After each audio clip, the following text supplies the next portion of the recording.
And you? So we thought we would chat a bit about anxiety at work today. Yeah. And I was just saying that we're both change coaches certified by Dr. Amy Johnson, and that we probably have a slightly alternative approach, or potentially have an alternative approach looking at this. And we really try and understand a little better how the mind really works. And in doing that, we then take a slightly more subtractive approach, and really slow down to now and what's really here. And we'll explain what we mean by that in a moment. But it's really useful to know that the mind works by plugging gaps, making predictions, and trying to keep us safe. It's our survival brain, which is great, but it's kind of an old, outdated system, really. And life is very different to our ancestors who depended on that for their very survival. So what that means is, if we understand that, we can take the mind, and particularly the thoughts that come into our mind all day long, and the narrator chatting away, trying to help us keep us safe, we can take that a little bit more lightly, which is actually really freeing, and that's why we call it subtractive. And I think a really good example of how the mind works to kind of plug gaps is the visual blind spot. And anybody who's driven a car has possibly experienced it occasionally, in that when you're pulling out onto the motorway or something like that, if you don't look behind you and you rely on your mirrors, occasionally you might hear a horn beep and you'll realise that there's a car actually there, and yet you didn't see it in the mirror. And that's because we all have a visual blind spot in each eye.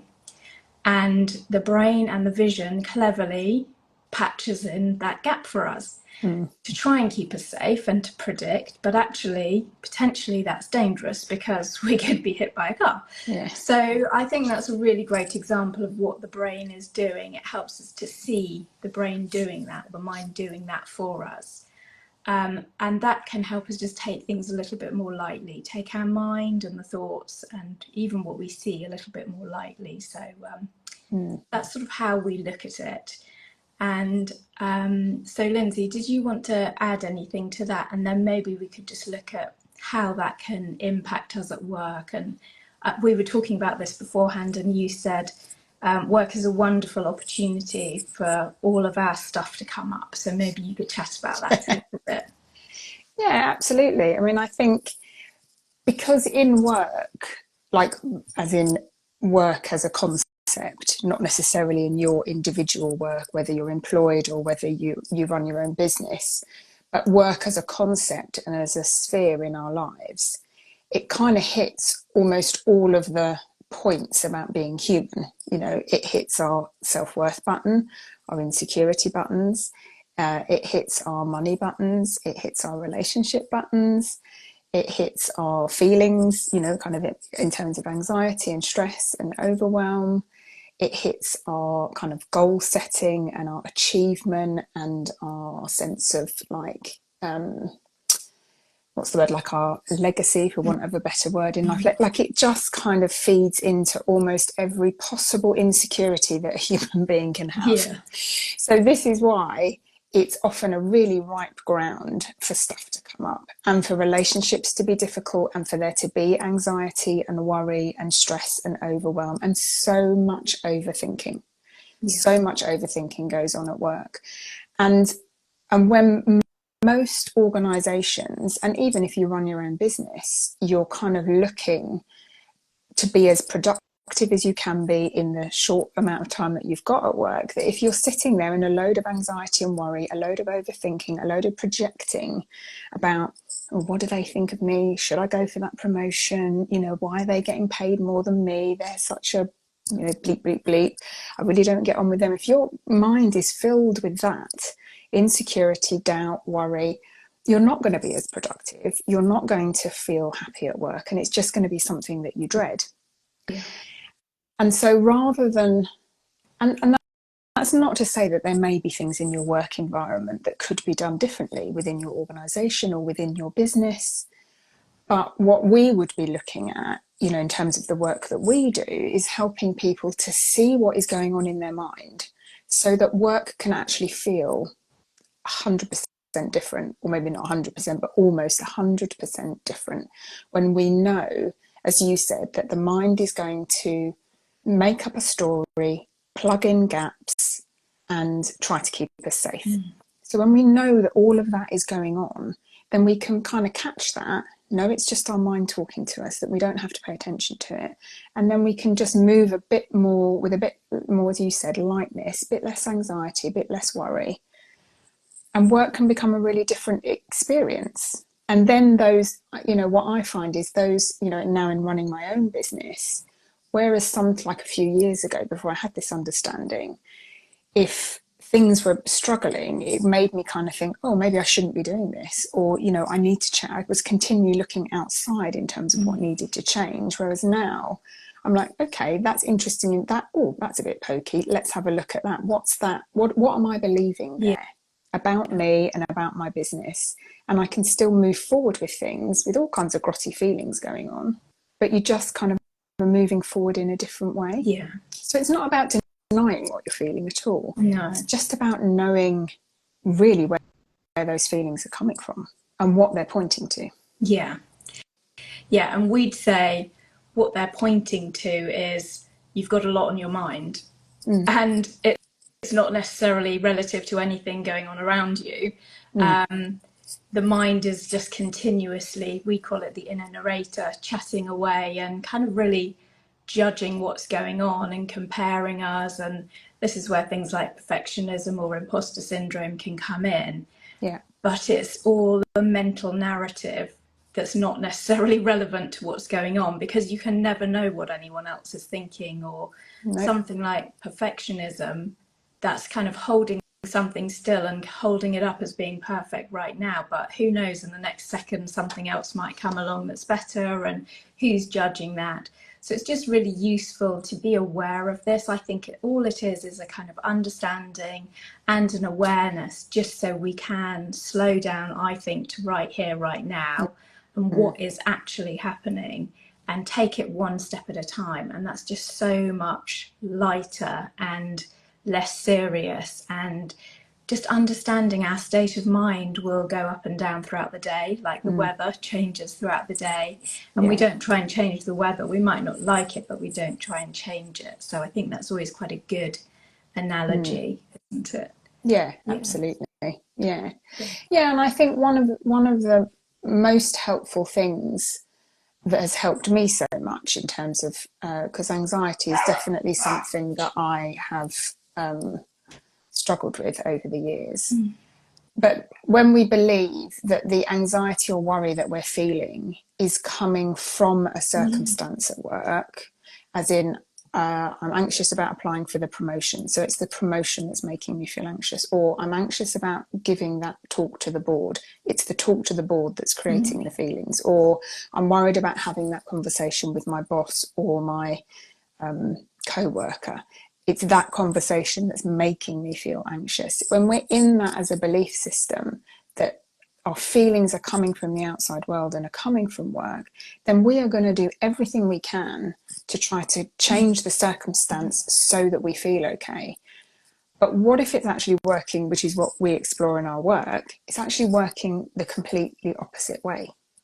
Every single fear, and this is what helped me immeasurably, was knowing that every single anxious feeling that I've ever had was coming from an anxious mind talking about things, not from the things directly, but about things. So it's the train track analogy, where we've got life happening here, work, promotions, demotions, stress, deadlines, talks, everything going on here. And then we've got another track here of a mind talking about it.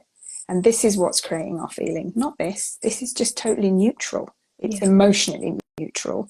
And this is what's creating the overlay. And when we really deeply can know that, it's transforming, it's life-changing. And as you said, this is what's subtractive. It's not about adding in a breathing technique or an affirmation, and there's nothing wrong with that. If that floats your boat and it helps you, wonderful. If it helps, wonderful. But this is why it's actually subtracting a misunderstanding that the circumstance at work is what is creating your anxiety. That's where the subtraction bit comes in. And actually, it's just a lot simpler and a lot Yeah. easier in some ways. And that's why we say you have more ease and peace of mind and more clarity of mind, because the one side of the train track that is what is right here, right now reality is continuously moving on. Whereas the other side is either looking at the past to see, oh, we need to be careful of him or that or whatever, or that last time I did a presentation to the board, it was awful, and you're remembering that, or you're predicting ahead saying, well, what if Yep. this happens? But actually we're saying, let's just strip everything back down to this moment and what is, with that understanding and awareness that that busy mind is still going to carry on chattering away. But it's almost like, imagine that it was chatting in a foreign language that you didn't understand, you just wouldn't take it so seriously. Yeah. So it's almost pretend it's in a foreign language, you know, almost, or imagine that it is. Yeah, absolutely. And I think you're right. I think it's really good to point out that all of that anxious thinking is only ever about the past or the future. It's never actually in the now, in the moment, because when we have the train tracks and we have our lives happening and then our thinking is, if it actually aligns, as in what is here and now, and we're just in that flow state, there's very little emotion going on in that. We are just absorbed in, you know, if you're really enjoying writing a report for work or having a conversation, there's not a lot of thought going on. You're just in the moment, being lived in that moment. It's only when the mind, you're so right, is on the train track going, exactly, what happened in the past, is that going to happen now, or what might happen in the future? And that's where it gets painful. And that anxious or worried feeling, that's trying to wake you up, not to the fact that the circumstance is anxiety creating or that you really are going to get the sag. It's trying to wake you up to the fact that you're up in your head, believing a story and not present with what is here and now. And that can include some some pretty uncomfortable, anxious feelings for sure. Yeah.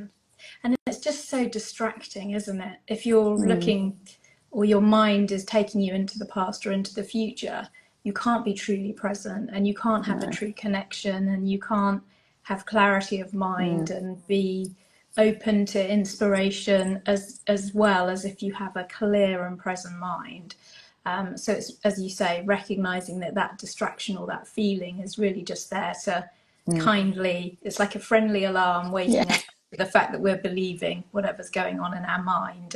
And I sometimes do just think, just breathe, slow down. If I feel that way myself, I often just breathe and come back to the moment, and it just slows me down. And the thoughts can still be there, but I'm just not grasping onto them and analysing them, because if it's a made up thought, we certainly don't need to analyse it or work out what it is or why it's there. So it can just help us to be more present. So I Yeah. think if we can help people to see that, then it just helps them to have a better experience of the same circumstances. Yeah. As you say, you know, we could be going in thinking, well, I'm going to have to leave this job, you know, that person doesn't get on with me, or the boss doesn't like me. And that could be a story we've entirely made up. It often is. And the boss could have a difficult circumstance going on, so they're distracted themselves. So it just is so helpful in us getting on with anyone in life, at work or at home, or just in life in general. Yeah. Yeah. 100%. Yeah. And I think it's also just really good to know as well that our system is designed to reset itself as well. So it's not that we are saying that you're just going to be endlessly in kind of anxiety and worrying that you're not going to have any tools to do anything about that. But the understanding that we use in our coaching, or explore in our coaching, is also saying that the human design is, it's inbuilt within us that anxiety and worry, any feeling, is going to pass, and there's nothing we have to do to make that pass. If it occurs to us to do some breathing, or I often will go for a walk, just leave my desk, brilliant, amazing. But it's not saying like the feeling is going to settle and pass, because our thinking will change. 100%. That's how, like, we can't hold on to a thought, we can't hold on to a feeling. We're just designed to be in the experience of it. And when we know that, like, that was one of the other bigger pieces that really helped me with my own anxiety, was knowing, oh, this is, because it can feel like, particularly if we have a sort of repetitive experience of going into work and feeling anxious every day or worried every day, it can feel like, no, this is just not changing. But that's often because we're just innocently over on this train Yeah. track, really kind of believing all of that Mm. thinking. And so our experience does feel really similar. But actually, when we look at it, we might feel anxious when we sit down at our desk, but then something comes in or someone comes to talk to us and it moves on for a bit. Yeah. So it might come back, but it is always moving. And we don't have to do anything Yeah. to make that move. That's our beautiful, brilliant, amazing human design, is that it's an energy that just moves all the time. Yeah. So that's something that's also super helpful to know Yeah. Yeah, because at life is work and moving in life. on. Life is moving on. The stream is always running, you know, but we are hooking it still and picking up buckets of the water and staring at it and getting laden down, carrying all these buckets of things that would have moved on anyway. So it's really helpful to see that. And I hope people can feel how freeing that potentially is. Yeah. Yeah. I think the friendly alarm, the anxiety or the feelings waking us up, again, it's so useful because once we start to see this, we can just see that alarm and think, oh, I am believing something that is probably untrue, incredibly likely to be untrue. So it can wake us up to that as well, and just being more able to be free and ourselves in any moment, which is really Yeah. helpful. Yeah. Yeah. And I think just knowing that we don't have to take our thoughts so seriously and that they're not telling us like the truth is Yeah. really helpful with that, isn't it? Because when that alarm goes off, if we're still believing that the story it's telling is, oh no, this is actually what's happening. Whereas if we can even have that moment of like, oh, what if this thought isn't true? Like, what if it's just a perspective? What if it's an old narration, a habit that my mind has of telling me? Then that becomes much easier to be with it when we know that it isn't true with a capital T. Yeah. You know, whereas I think a lot of us live a lot of our time believing that our thoughts are real and true and who we are and are absolutely telling us the truth about life. Whereas, and this is what I don't know about you, I'm sure you do as well in your coaching practice, I spend a good portion of time talking to people about Yeah. this and showing them that, well, no, that's just a perspective that's come from your conditioning and your habits and all that kind of stuff, you know. Yeah. So that's a bit that really helps that story to, because the story can seem so real, can't it? It can seem so compelling that I might get fired, I might not get that promotion, or that person really doesn't like me, or that person makes me feel X, Y, and Z. That can seem so Yeah. compelling and real. But it doesn't take much often to poke a hole in it and see, well, it's not actually Yeah. true. And I think it's also really useful to know that everybody works in the same way. So we're all seeing the world through our own lens or our own filter, and we've all had a completely different life. Even people we live with, even our kids, even if you're a twin, you never see the world in the same way. It's like you're looking at things from a slightly different angle. And, you know, is it a number 6? Is it a number 9? It depends which side of it you're, you know, whether you're looking from the top or the bottom. And yeah, so I think it's just useful to know that this is how we all operate. So we have a very busy mind that can feel like the truth, but it's not, and it's really there to wake us up. But also we can just settle down, just slow down a bit to what's really here right now, and just be a lot more free. And we're also a lot more tolerant because we understand everybody else operates like that. So it's kind of a win-win from all Yeah. ends, I'd say. Yeah, absolutely. Yeah, I love that you brought that up. That it's when we understand that we understand how the human experience is actually created, and two, that we all operate in the same way. It brings such relief and freedom, because it's like trying to work. If you're trying to work a machine of some description, I don't know, like a fridge or a washing machine, and you hadn't ever seen one before, and you've got no book, the manual that goes with it. Well, we don't come with a manual, do we? No. And our society is filled with loads of misunderstanding about how we actually work. Whereas when you really look in your experience and explore what's actually going on, it's actually often the polar opposite of what society is telling you. Yeah. So what we explore is like an operating manual Yeah. for the human being. Yeah. And when you understand how you work and understand how everybody else works, life changes radically, doesn't it? And particularly life at Yeah. work. Definitely. But it can apply to all areas, which is the beauty of this understanding, really. In the operator's manual, it's like an operator's manual for humans and for life, really. So Yeah. once you started to get an inkling and really look at this, it can be so helpful across all areas, which even if you start looking at it for work or a Yeah. habit, it tends to help with all areas. So Yes. I'd encourage 100%. anybody who watches to explore a little bit more.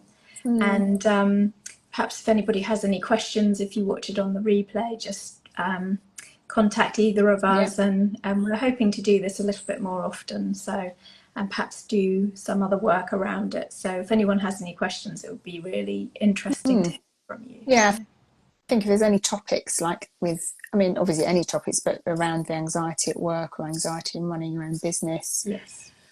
If there's anything particular topic that someone would love us to speak about or would be helpful for us to speak about, then yeah, please do either contact me or Susie, because we would, we'd love to answer any questions and talk about a specific area that could be, really helpful, be it relationships, be it money, be it security, be it, feeling good enough, Yeah. going for promotion, changing a job, whatever it is. Yeah.